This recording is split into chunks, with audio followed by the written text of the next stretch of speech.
É sempre um grande prazer receber o Carlos. Tudo bem, deputado? Tudo bom, Miguel? Boa tarde, boa noite. Já estamos chegando na noite, né? Boa tarde, Yara, tudo bem? Prazer estar com vocês. Tudo ótimo. Carlos, um dos assuntos que eu queria conversar contigo, vou entrar logo nele, é sobre uma PEC, né? Uma proposta de emenda à Constituição que alguns deputados escreveram e saiu em vários lugares. Vou até aqui colocar aqui o print da matéria, que eu fiz um print da matéria, vou colocar na tela. Se tiver, coloca aí, Gui, não coloco aqui. Deixa eu ver aqui, peraí. Está aqui, pronto. Para regulamentar o papel das Forças Armadas na Constituição, na Constituição. Deixa eu colocar aqui, peraí. Que eu queria que você falasse um pouco sobre isso. Está aqui, ó. Só vou botar o print aqui na tela para a gente ilustrar. Petistas, isso aqui é a matéria que saiu no Valor. Petistas querem mudar artigo que trata das Forças Armadas na Constituição, né?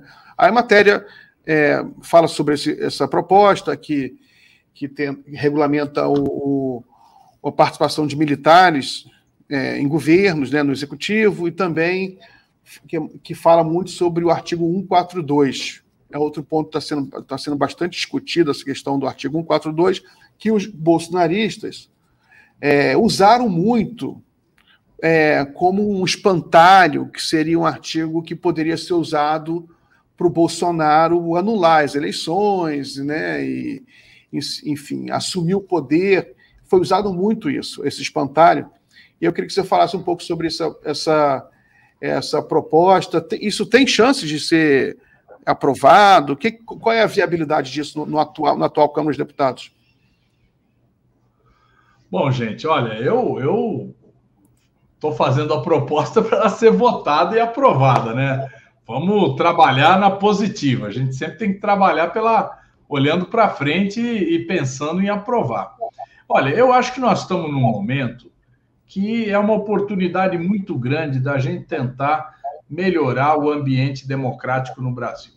8 de janeiro, os golpistas tentaram derrubar o governo, fizeram todo aquele ato terrorista aqui na Praça dos Três Poderes, no Planalto, no Congresso, no STF, e deram com os burros na água, né? Então, agora estão recuados, estão numa situação, vários presos, né? Estão numa situação difícil. As próprias Forças Armadas e o Exército em particular, que eles contavam que sairia às ruas para apoiá-los no golpe, não saiu, né? E, mais do que isso, né? O próprio Exército teve uma troca de comando. O Lula nomeou um novo comandante, o general Tomás, que poucos dias antes tinha feito um discurso muito importante em São Paulo, dizendo que o papel das Forças Armadas não era político, era o papel da defesa do território, de defesa da soberania nacional, de defesa do povo. Então, demarcou o campo. Depois o Lula repetiu isso quando ele deu posse ao general Tomás, e repetiu com muita ênfase. Então, isso tudo me animou a apresentar essa PEC, essa proposta de emenda constitucional, que altera, que modifica o artigo 142 da Constituição. Então, em primeiro lugar, o artigo 142 tem sido usado pelos golpistas, pela extrema-direita, para justificar a intervenção militar. Por quê? Porque alguns juristas, ou sei lá o quê, dizem que ele coloca as Forças Armadas como poder moderador da República. E, na visão deles, o Executivo, que era o Bolsonaro, estava sendo atacado pelo Judiciário. E que, portanto, o poder moderador tinha que intervir. Por isso que eles pediam o golpe de Estado e a aplicação do artigo 142. Essa é uma interpretação equivocada que o próprio STF já desqualificou. No entanto, nós consideramos que é necessário melhorar o texto do artigo 142, resgatando, inclusive, o debate que houve lá na Constituinte, em 1988, quando, então, deputado Fernando Henrique Cardoso, deputado constituinte, propôs um outro texto e o relator, Bernardo Cabral, sob orientação do então comandante do Exército, Leônidas Pires, colocou esse texto que está em vigor hoje. Então, houve um debate naquela época e o campo democrático foi derrotado, porque houve uma pressão dos militares naquele momento e houve, então, uma decisão da maioria de fazer esse texto que está aí hoje. Então, a primeira coisa, nós estamos mudando o texto do artigo 142 para deixar claro qual é o papel das Forças Armadas, defesa do território e da soberania nacional. Ponto 2, nós estamos retirando do artigo 142 a GLO, Operações de Garantia da Lei e da Ordem. Por quê? Mais de 100 operações GLO foram realizadas desde 1992 até 2022. Essas operações, boa parte delas, as mais importantes, inclusive, foram operações de repressão à criminalidade. Ocupação da favela da Maré, intervenção no governo na segurança pública do Rio de Janeiro e outras, certo? E esse não é papel das Forças Armadas. As Forças Armadas, elas não têm treinamento para enfrentar a criminalidade. O treinamento delas é para enfrentar exércitos, é para enfrentar outras forças militares, né? Então, nós também estamos retirando essa GLO. Quem tem que fazer o papel de repressão à criminalidade são as polícias militares, né? As polícias militares, eventualmente a Força Nacional de Segurança, ou ainda poderia ser criada uma Guarda Nacional, como já está se aventando fazer lá na própria área aqui da Praça dos Três Poderes. Uma Guarda Nacional, um corpo autônomo que não teria relação com as polícias militares, mas seria autônomo. Então, a segunda coisa é essa. Terceira coisa, nós estamos dizendo muito claramente que não cabe às Forças Armadas ou aos seus membros qualquer tipo de atividade política. Então, nós estamos retirando. Isso já está na Constituição de uma outra forma, mas nós estamos deixando muito claro isso, que não cabe qualquer intervenção política. Quarta coisa, nós estamos dizendo que as Forças Armadas poderão participar de operações de defesa civil. O que é defesa civil? É, por exemplo, essa operação em defesa dos Yanomamis. É, por exemplo, quando tem um acidente do tipo de Brumadinho, né, de Mariana, quando tem uma enchente, quando tem uma seca e o Exército vai lá levar água. Enfim, várias operações que podem ser feitas de defesa civil. Então, isso vai poder ter. E, por último, a gente também está dizendo que aquele militar que quiser ocupar um cargo civil tem que ir para a reserva. Então, é uma opção que o militar faz. Ele deixa de ser militar, ele vai para a reserva e ele vai poder ocupar um cargo civil. Então, nós estamos com essas modificações tentando colocar as coisas no seu devido lugar, né? Esse foi o pensamento que nós fizemos ao redigir e agora começar a coletar assinaturas para a apresentação dessa PEC. Muito bom, deputado, muito bom. Deixa eu só ler alguns superchats aqui. Tem um da Mônica Caparelli, que sempre comenta aqui, sempre deixa superchat com a gente. Ela sempre defendeu a isenção de imposto de renda até R$5.000, que era a promessa de campanha do Lula, e ela está muito chateada porque o Lula vai definir agora até 2.620, né? Coloca na tela aí, por favor, a notícia, Gui, que até mandei no grupo agora, ó.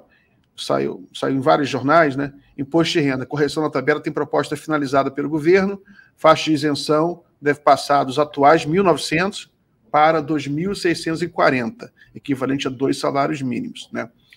Então, ainda falta chegar a 5.000, que é a promessa de campanha do Lula. Vamos cobrar aqui, Mônica, pode deixar. Lula prometeu, tem que cumprir. Deixa agora, eu vou comentar aqui da Francine. Isso está mencionando um assunto que a gente estava, um debate que a gente estava fazendo antes do deputado chegar, que era um tweet do Eduardo Bolsonaro, Carlos, falando mal das teses de aquecimento global, né? Ele associa o encontro do Lula com Biden como fosse um complô de ditadores sanguinários contra as pessoas, né? E a tese de aquecimento global é um complô, é uma coisa assim, completamente anti-ciência. Aí a Francine comentou aqui, não é anti-ciência, mas construção de uma forma científica paralela, que faz sentido para os conspiracionistas de extrema-direita. É mais complexo que anti-ciência e mais difícil de sair. Pois é, Francine, né? Eu não considero nem que não existe forma científica paralela. Isso aí, na realidade, é isso que a gente chama de anti-ciência, mas bem colocado. Yara... Eu queria saber do deputado, porque a gente sabe que a questão da segurança nacional, a questão militar, é muito complexa, né, deputado? E tem origens históricas. E nessa complexidade está a formação dessas pessoas, né, dos oficiais, dos praças. De alguma forma, essa PEC aborda esse tema, ou se não, o senhor considera importante esse debate público sobre essa questão militar? Sem dúvida, Yara, eu estou de pleno acordo com você. A questão da formação dos militares é um assunto que tem que ser resolvido, discutido, né, e mudado. Então, isso é uma questão que não está nessa PEC, nós não estamos tratando disso aí, né? A gente está tratando basicamente do papel das Forças Armadas. Agora, evidentemente, a hora que a gente começa a definir nesse artigo, que é um artigo definidor da Constituição, que os militares têm que se ater à defesa do território, da soberania nacional, que os militares não têm que se envolver em política, que os militares vão participar de operações de defesa civil, né? Quando a gente começa a definir isso já é vamos dizer assim, um pilar desse processo de formação. Então, vê bem, os militares vão ter que todas as intervenções políticas que eles tiveram ao longo da história, como você falou, desde lá da proclamação da República em 1889, que foi um golpe militar, até passando pela 1930, 1945, 1954, 1964, né? O golpe contra Dilma, onde houve, de certa forma, uma intervenção militar, o governo Bolsonaro, tudo isso vai ter que ser reavaliado, né? Porque a gente vai começar a enxergar de uma outra forma. Porque, vê bem, até agora, muita gente do campo da direita, logicamente, justifica esses eventos históricos como, precisava combater o comunismo, precisava colocar o país em ordem, bababá. Tudo isso, a hora que você fala, não, o papel do militar não é esse, você deslegitima essas intervenções militares. Então, cria uma nova forma de entender o processo histórico brasileiro. E, logicamente, isso vai ter que estar na formação dos próprios militares. Deputado, eu mencionei aqui o tweet do Eduardo Bolsonaro. Vou colocar aqui na tela para a gente discutir isso em mais profundidade. Acho isso muito grave, né? Aqui, a postagem dele é essa. Ó. Ele pega um trecho do encontro Lula com Biden e ele escreve: a tal mudança climática, entre aspas, antes alardeada como aquecimento global, é apenas o pano de fundo para que pessoas autoritárias como Lula se apossem de sua liberdade, obrigando você e sua família a viver como ele quer. Por quê? Aí ele vai explicar, mas é só um festival de showroom, não vou botar mais. Mas hoje em dia a gente não sabe que não pode brincar com isso, a gente tem que matar sempre esse mal pela raiz, né? Por mais absurdo que seja, essas coisas proliferam. Como você responde a isso, deputado? Olha, é uma piração, né? Porque, na verdade, é essa forma de entender o mundo que o bolsonarismo quer, que não é só o bolsonarismo, é a extrema-direita mundial, onde a liberdade é total.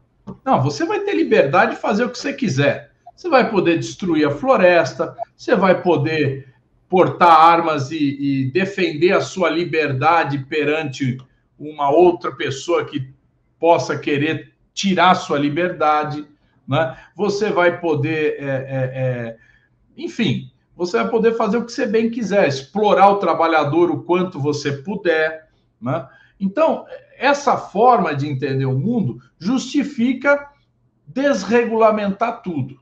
Então, pode tudo. Não tem fiscalização de trabalho, não tem fiscalização do IBAMA, não tem fiscalização nas armas, é tudo um ambiente totalmente livre.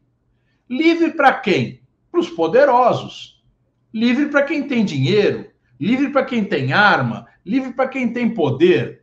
Então, é um ambiente onde a liberdade do mais forte vai ser plenamente exercida. E você não tem nenhuma proteção para os mais fracos. Quer dizer, todos vão se submeter aos mais fortes. Então, o que ele quer, na verdade, é isso. É o império da força econômica, da força violenta, da violência. É essa força que ele quer que tenha liberdade, e não o conjunto da sociedade, né? Eu vejo por aí. E, deputado, essa questão, essa estratégia, né, da extrema-direita, quando ela vai ao plenário, né, fazer, por exemplo, a semana passada, eu nem lembro que tanta coisa acontece, a gente noticiou aqui no Jornal da Fórum um discurso do Eduardo Bolsonaro com ideias estapafúrdias de que o nazismo é de esquerda, que o Lula seria um genocida por suspender o decreto de armas, né? E por aí vai. E eu acho curioso, eu queria saber a opinião do senhor sobre isso, que toda a lógica desse pessoal negacionista é a partir da lógica da Constituição estadunidense, é um país totalmente diferente do nosso, né? Tem origens históricas totalmente diferentes, tanto é que o próprio Greenhalgh veio falar essa bobagem, fazer essa associação. Aí eu queria que o senhor esclarecesse as pessoas, né? Que o conceito de liberdade ele é difuso, cada Estado-nação aplica as regras de acordo com a sua própria realidade, e aqui no Brasil a gente não tem uma equivalência com a ideia de liberdade como é nos Estados Unidos. Aí eu queria que o senhor comentasse isso, que eu acho que tem a ver com esse mesmo caldo, né, de reacionarismo aí e de idolatria à pátria alheia, que não a nossa. Eu nem sei dizer, viu, Yara? Eu não conheço bem lá a sociedade americana, eu tive nos Estados Unidos uma única vez, não conheço, não posso falar e generalizar, mas a minha impressão é que nos Estados Unidos existe um debate, certo, sobre essa questão também. E uma parcela grande da sociedade se opõe a essa tal liberdade. Então, o movimento contra as armas lá é muito forte, teve manifestações muito grandes, né? O movimento sindical lá, que vinha vindo num declínio, hoje começa a se reorganizar, porque o grau de exploração dos trabalhadores chegou a um nível insuportável, né? Os Estados Unidos já tiveram um movimento sindical muito mais forte, né? Depois foi massacrado esse movimento sindical durante a Guerra Fria, né? A Guerra Fria foi um momento de perseguição contra a esquerda americana, né? Que refletiu no mundo inteiro, inclusive no Brasil, mas lá foi muito forte. O macartismo, era um senador chamado McCarthy, que fez lá uma espécie de CPI, né, onde ele levava os artistas, levava os intelectuais para depor, fazia um verdadeiro linchamento, levava os caras para a prisão, né? Então isso tudo refletiu num esmagamento da esquerda norte-americana e do movimento sindical também. Então isso acabou prevalecendo. Depois veio o governo Reagan, governo do neoliberalismo, né? E isso acabou dando força para essa loucura que foi o Trump, né? Foi chegando no Trump. Agora, também lá vai e volta, né? O pêndulo lá funciona. Então, teve o governo do Biden agora, né? Teve o governo do Obama, teve o governo do Bill... Acho, me deu um branco. Bill Clinton. Enfim, Bill Clinton, né? Então, todos esses governos democratas intercalados com os republicanos, eles também mostraram momentos. Então, por exemplo, foi criado o Medicare, né, que é um sistema de saúde americano, que está longe do SUS, viu? Só para a gente saber, é muito menos importante que o SUS. Então, e foi uma batalha dos democratas conseguir instalar o Medicare. Por quê? Liberdade, eu quero ter a liberdade de ir no médico que quiser. O médico tem que ter a liberdade de atender quem ele quiser. Então, a liberdade é liberdade. Então, você não tinha sistema nenhum para atender as pessoas que mais precisavam. Eu quero pagar menos imposto. Então, não quero pagar imposto para o pobre ir no médico. Eu quero pagar o imposto mínimo que for. Então, isso tudo é um debate permanente na sociedade americana. Essa ideia do Eduardo Bolsonaro, que ele deve ter aprendido quando fritava hambúrguer lá, e depois que ele foi doutrinado, né, pelas ideias lá daquele ideólogo do bolsonarismo, são ideias que é uma parte da sociedade americana, né? Não é a sociedade americana como um todo. E o senhor acha que Miguel, desculpa, pode falar. Não, eu queria saber, porque eu até preciso recuperar isso, deputado, que ontem, na reunião do Colégio de Líderes, uma das pautas era a questão do discurso de ódio em plenário, né? Que tem que haver um freio para isso. O que o senhor acha disso? O senhor acha que isso avança? O senhor acha que o Conselho de Ética, depois de tanto tempo aí sem funcionar como a sociedade espera, né, vai voltar a funcionar? A gente consegue vencer essa batalha, deputado? Olha, o que a gente assistiu há 4 anos atrás, né, quando o Bolsonaro ganhou as eleições? Essa extrema-direita, ela veio em grande número aqui para o Congresso. E os primeiros meses foram meses em que eles ficaram malucos aqui, eles pareciam uns doidos aqui, com o celular na mão, filmando o seu próprio discurso, gritando, xingando. Isso aí, na medida que passou o tempo, mesmo com o Bolsonaro no governo, foi diminuindo, né? Foi diminuindo, e a primeira leva de bolsonarista foi se moderando. Eu acredito que esse tipo de comportamento, ele não funciona aqui no Congresso, entende? Não dá para o cara ser... Você vê o Daniel Silveira, né? O Daniel Silveira, eu vou dizer a você, eu resisto muito em concordar que um deputado seja preso. Resisto muito, porque eu acho que o deputado tem um mandato popular. Aqui a maioria também não gosta disso, porque fala, mas o cara foi eleito, né? Então ele não matou uma pessoa. Então a gente resiste a isso. Agora o Daniel Silveira era tão agressivo, um cara assim tão difícil, sabe? Que houve uma maioria esmagadora que votou pela prisão dele. Então, para manter ele preso, né? Então, você veja só, aqui tem um certo sistema que exige que a pessoa tenha um comportamento de aceitar a voz contrária, né? De aceitar a ideia diferente e de debater. É isso que nós estamos aqui. Nós estamos aqui para debater. Eu quero derrotar o meu adversário, até mesmo o meu inimigo, no argumento. E convencer a maioria e ganhar a votação. Então, esse tipo de comportamento deles não leva para lugar nenhum. Então, eu acho que é bom ter advertência, né, porque demonstra um repúdio a esse tipo de comportamento, né, e não sei se chega nesse caso. No caso, Daniel Silveira chegou.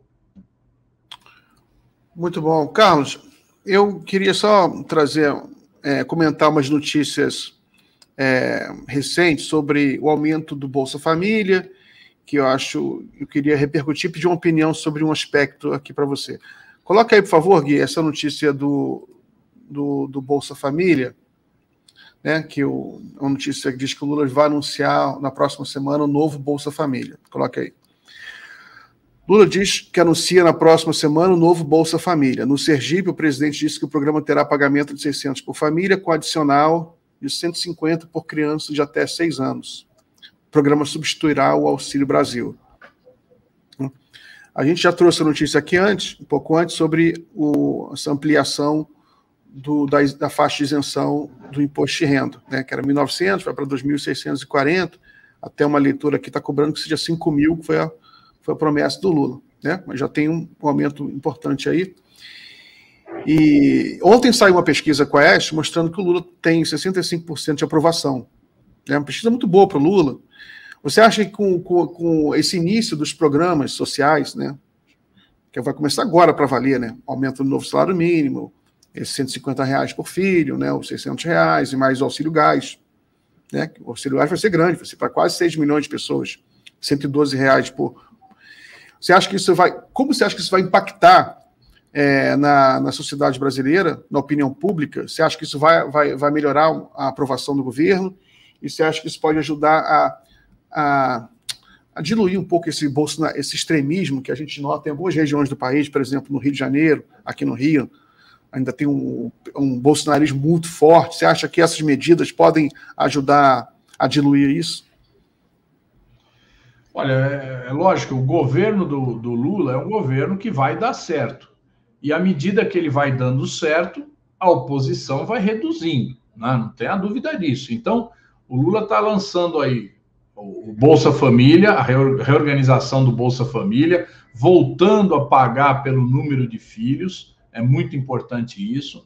O Lula está anunciando a redução da cobrança do imposto de renda, não chegou nos 5.000, mas já está na primeira etapa, vai ter mais, né? Vocês não tenham dúvida que nós vamos chegar nos 5.000, né? Isso, quando você reduz a cobrança de imposto de renda, você reduz a verba do orçamento. Então, consequentemente, você tem que cortar de algum lugar. Então, isso tem que ser feito de forma a não prejudicar uma série de outros programas, né? Então, está sendo feito, né? Está sendo feito o Desenrola, que é um programa muito bom que vai permitir a renegociação das dívidas. São 70 milhões de pessoas que têm dívidas hoje, pessoas que ganham menos de 2 salários mínimos, vão poder renegociar suas dívidas e voltar a ter crediário, a ter crédito, né? Então, então, isso tudo vai começando a funcionar, né? Demora 1 mês, 2 meses, 3 meses, às vezes até mais. O Minha Casa Minha Vida, saiu hoje a medida provisória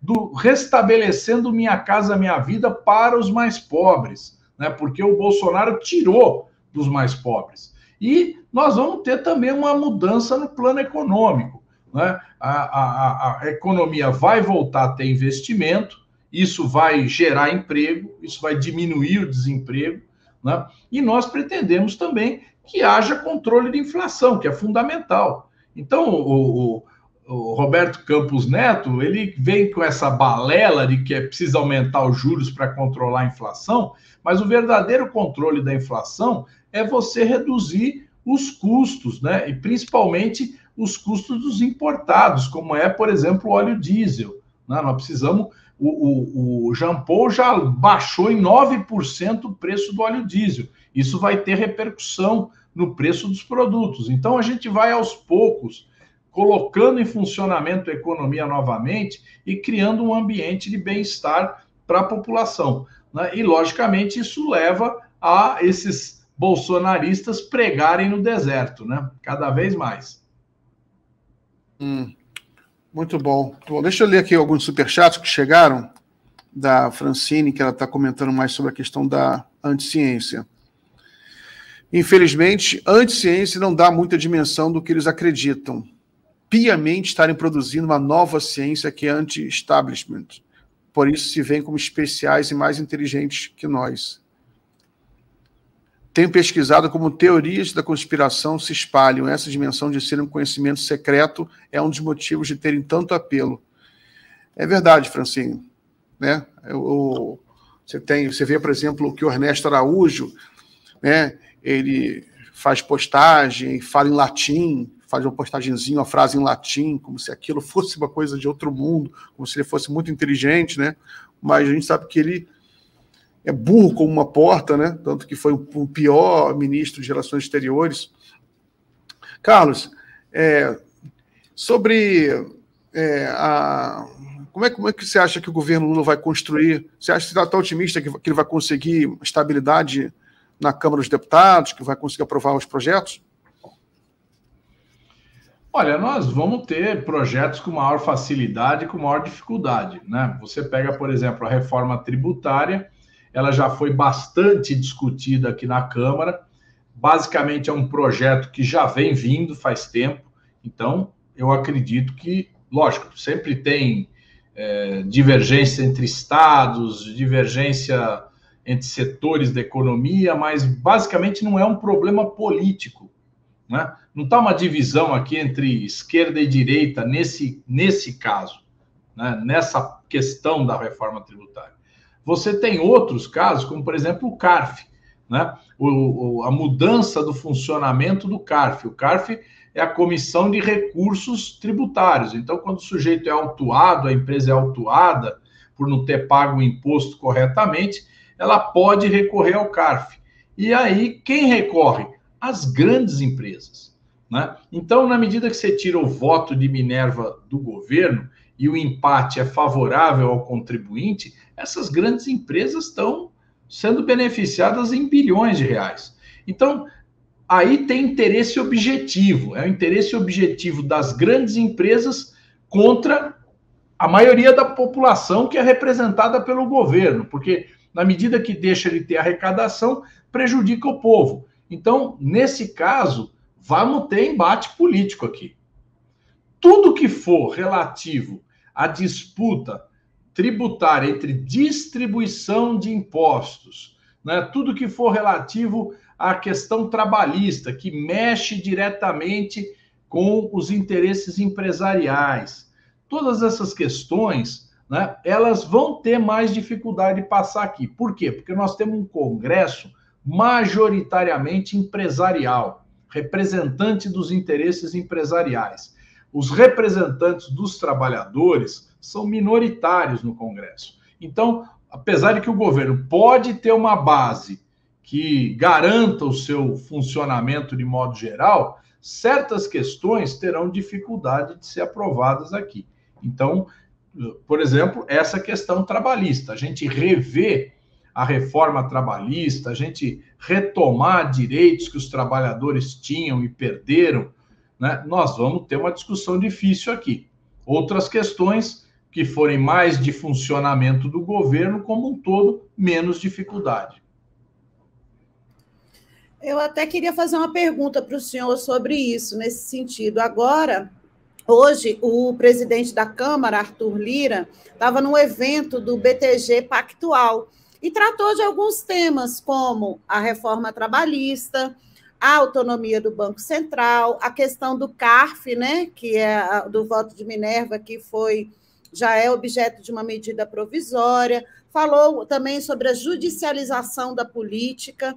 E uma das coisas que ele falou é que não existe clima no Congresso para modificar essas reformas que já foram aprovadas nos últimos 4 anos aí, incluindo essas que eu citei e também o famigerado teto de gastos.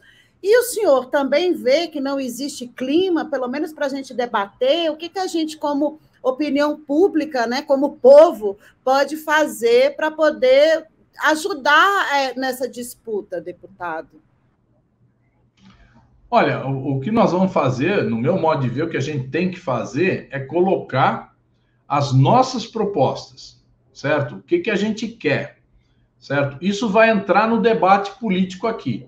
Lógico que muitas vezes um projeto entra de um jeito e sai de outro, né? Não sai tudo que a gente quer. Mas se a gente não colocar proposta nenhuma, a gente, evidentemente, não vai conquistar nada. Então, o governo, eu acho que certas questões, como o Lira falou, não tem clima para reforma trabalhista. Bom, mas o governo se comprometeu em rever certas questões da lei trabalhista. Então, ele tem que encaminhar para cá quais as que ele quer mudar e como. Qual é a proposta dele, né? E aí, isso aqui cai aqui e a gente vai para o debate. E aí, logicamente, o movimento popular, o movimento sindical, a internet tem que funcionar. Tem que funcionar para apoiar aquilo que for restabelecer direitos dos trabalhadores. Aqui é uma verdadeira luta de classe permanente. Então, não pode se entender o Congresso sem ser como uma arena onde se disputam interesses. Aqui é tudo disputa de interesse principalmente econômico, né? Então, os interesses econômicos das grandes empresas têm prevalecido.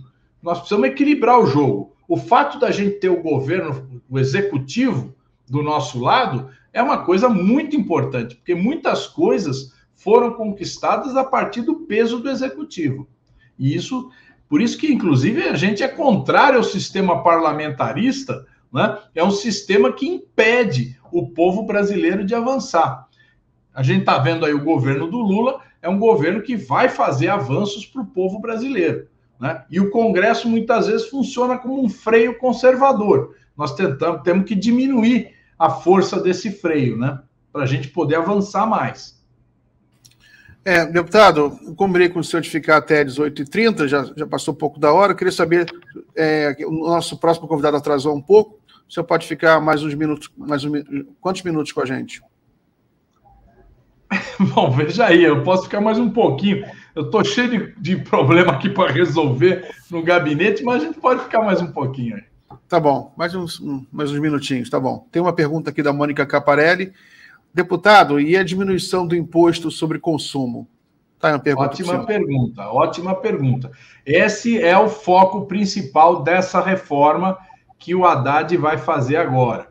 É uma reforma constitucional, quer dizer, vai alterar a Constituição para alterar a mecânica dos impostos. Os produtos de consumo, eles têm, né, principalmente os produtos industriais, eles têm várias fases de taxação, de cobrança de imposto, de forma que quando chega no consumidor, quase metade do valor do produto é imposto.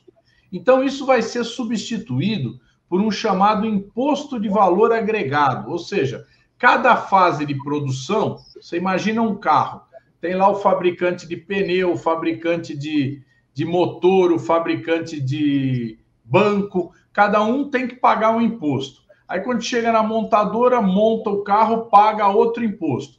Agora, o imposto vai ser sobre valor agregado, ou seja, quanto de valor foi agregado em cada parte do processo de produção. Isso vai reduzir o valor do imposto, a quantidade do imposto, que vai incidir sobre cada produto. Então, isso vai ser uma coisa muito boa. Vai ter uma queda na carga de impostos e, consequentemente, um aumento de produção e um aumento de consumo. Então, vai ser muito importante para a sociedade.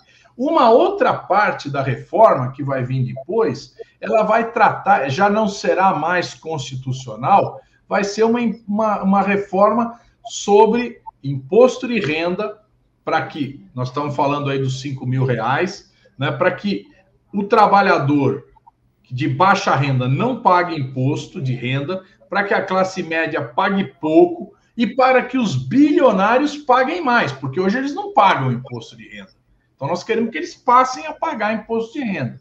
Então, é a cobrança sobre lucros e dividendos, que não é feita no Brasil, né? É uma série de outras questões que a gente precisa resolver no imposto de renda. Inclusive, a própria tabela do imposto de renda tem que ser mudada. É o imposto sobre as grandes fortunas, que já está na Constituição.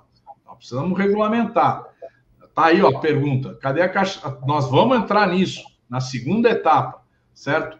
E a questão, por exemplo, do imposto sobre transmissão de bens. Então, quando você vende um bem ou compra um bem, você paga um imposto, né? Você comprou uma casa, você tem que pagar um imposto sobre isso, né?